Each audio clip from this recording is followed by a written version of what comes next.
Okay, everyone, if you're ready, I'll begin. Good afternoon, dear colleagues. Today, I'd like to talk to you about something a bit different, something that is very dear to me. So, serious topic today, and hopefully not too many asides. Some of you may know that I worked in Hargeisa, Somaliland, after my master's, which was a wonderful time for me. It was something totally unlike anything I had experienced ever in my life. I loved being stuck in camel traffic jams, for example. I did. Dodging hyenas at night, troubleshooting the internet connection. No, I'm kidding. It was actually really great. And I have very fond memories of the months that I spent there. Nothing quite beats sipping on camel milk whilst you're watching the sun melt into the savannah. It was amazing. Except, of course, for my job. My job was incredible. I was working alongside the most inspiring woman ever, apart from my mother, perhaps, whose name is Edna Adan Ismail. And she's just one of those people who's impossible to summarize because no words can do her justice. But I'll give it a go because I'd like to talk to you about the Edna Adan Foundation, which supports the work of Edna Adan. So, she was born in 1937 in Somaliland, which is in East Africa, at a time when it was part of the British Protectorate. If you want more information on the history of Somaliland, then please refer to the speech by our excellent colleague who's not here today, Alba. So Edna is the daughter of a very dedicated doctor, and she went to school in Djibouti at a time when Djibouti was under the French. So it was known as la côte française des Somalis. Education for girls was not an option in British Somaliland at the time. So there she learned her first foreign language, French. The language of Somaliland is Somali, for those who didn't know. And she was the first woman from Somaliland to be awarded a scholarship to England to go and study, which, by the way, was a journey that was done using 5 different planes. And 5 stop-off points until you get to England to refuel and all the rest of it, because this was in 1954. So she went there to study nursing and midwifery, and then, of course, she had to learn English, her second foreign language. A quick aside, you have to read this book. Look at it, you have to read this book. It is an amazing book. It's her memoirs, and I know that I've recommended many books in speeches before, but of all the book recommendations, if you just read one, this is the one in capital letters.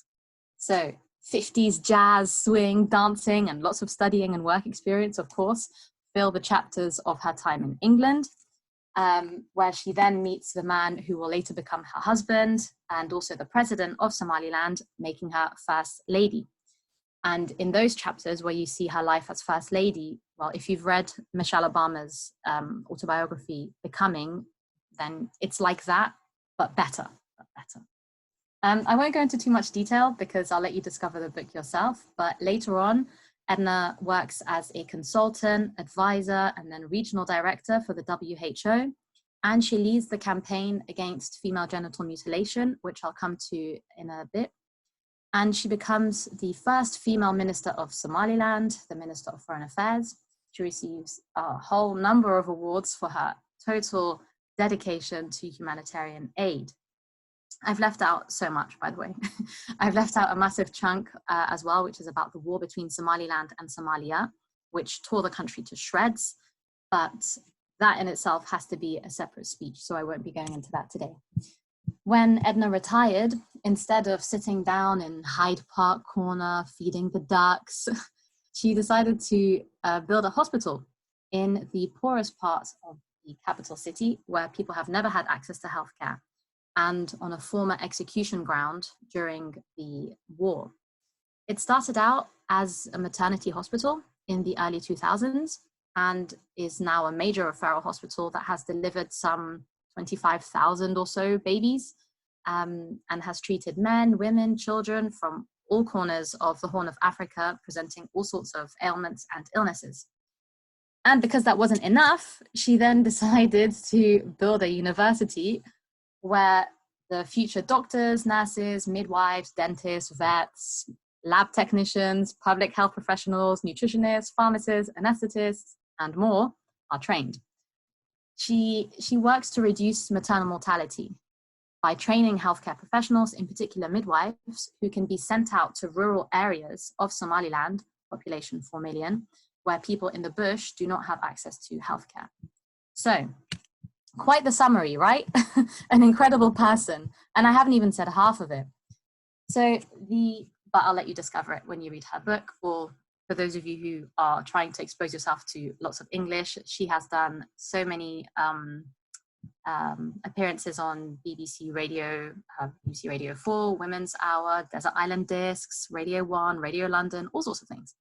And if you have French, she has also done interviews in French, France 24, and things like that. Anyway, I said no asides.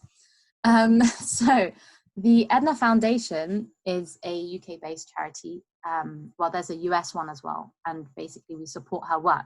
We're a non-profit organization. We work together with the Edna Adan Hospital and the university to advance healthcare in Somaliland and throughout the Horn of Africa.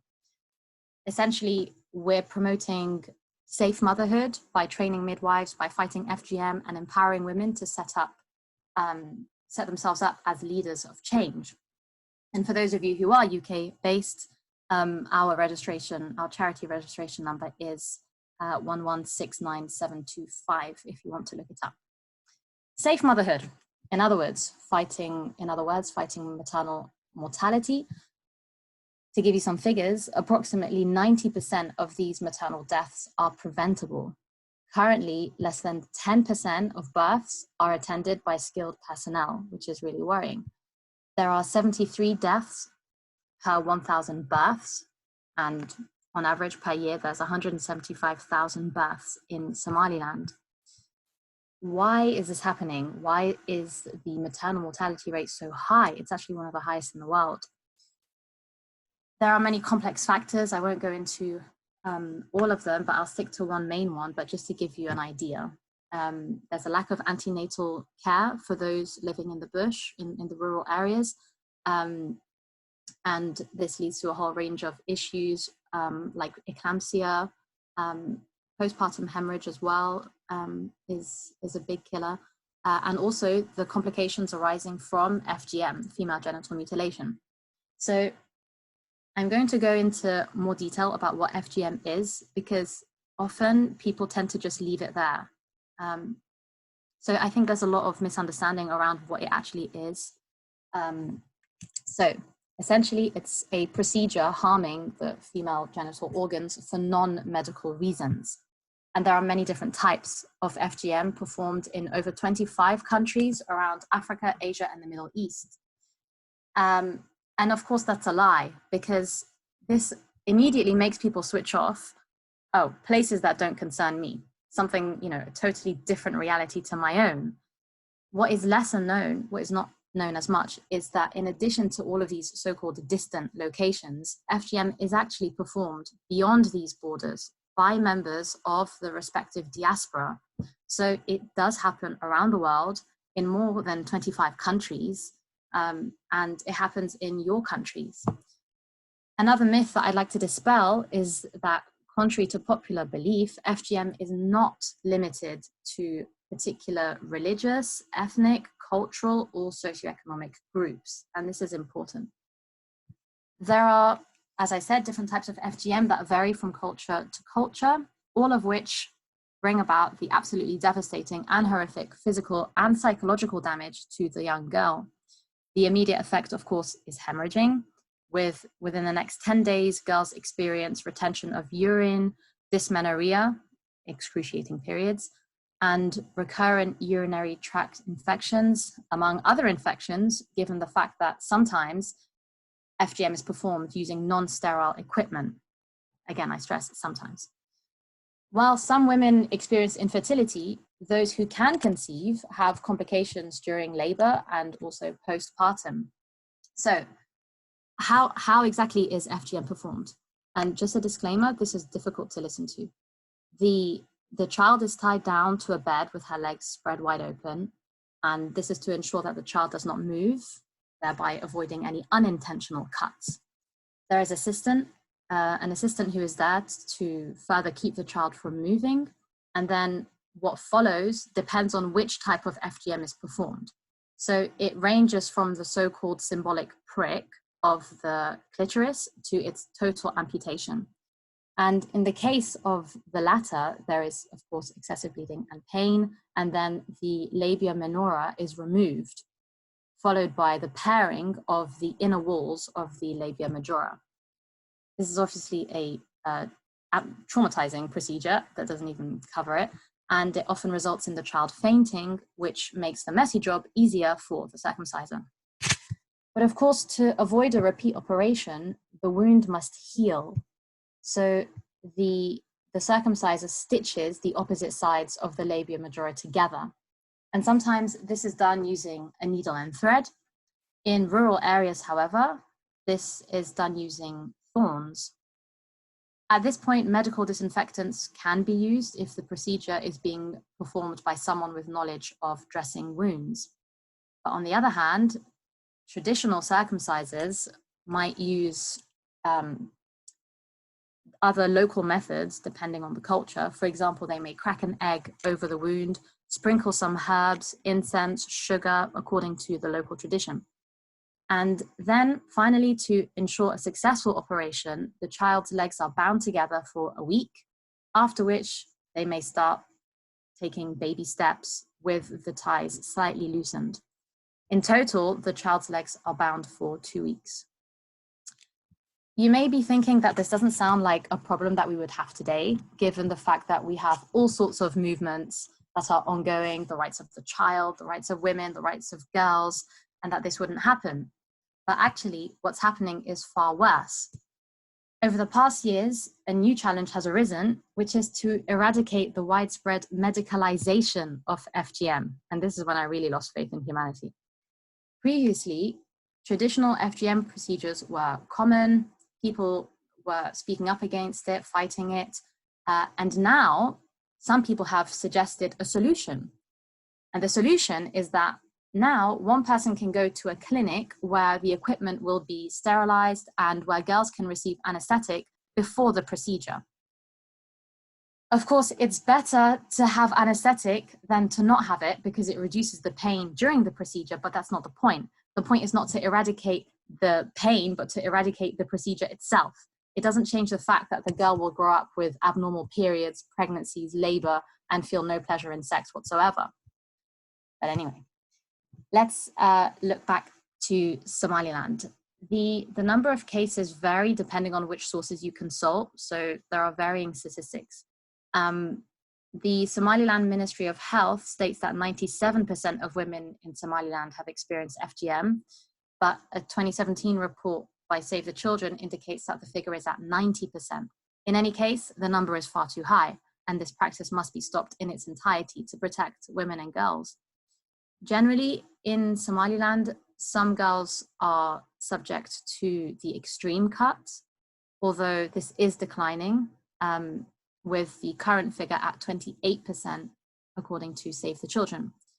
However, the number of girls receiving the so-called little cut is on the rise. So we can see that there is a changing perception or acceptance of various types of FGM. Edna was the first Somalilander to publicly denounce FGM. This occurred in March 1977. And since then, Edna has been leading the anti-FGM campaign with the aim to eradicate it not only in Somaliland, but throughout the world.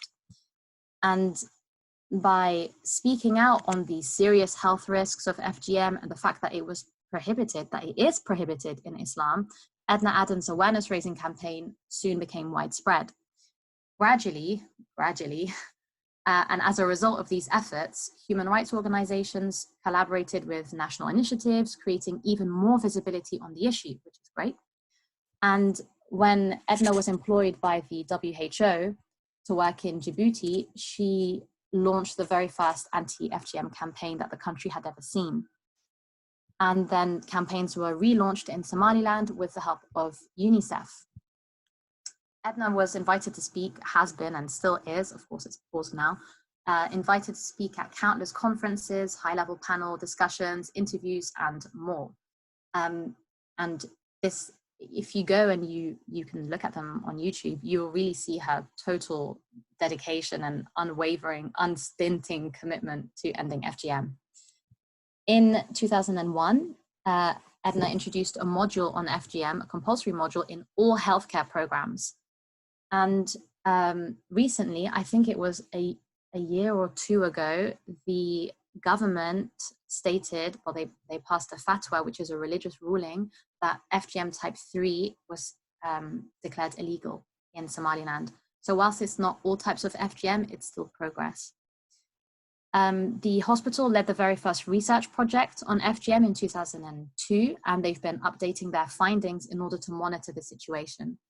That was one of the first things that they did. The hospital was launched, if I remember rightly, in 2001. The hospital provides counseling services to victims and their family members, and it's really well known as the spearheading institution to abolish FGM once and for all.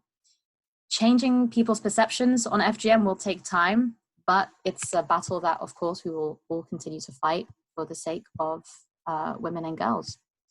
So if you are looking to support us, if you are looking for a smaller charity for your donations this year, then please tell people about us. Please spread the message far and wide, or donate. We do have a Just Giving page and a website and all the rest of it, and a Twitter page. I am the Twitter page, by the way. And lastly, what you can do is you can raise awareness by talking about the issue, because the worst thing that you can do, dear interpreters, is to stay quiet. Thank you for your attention.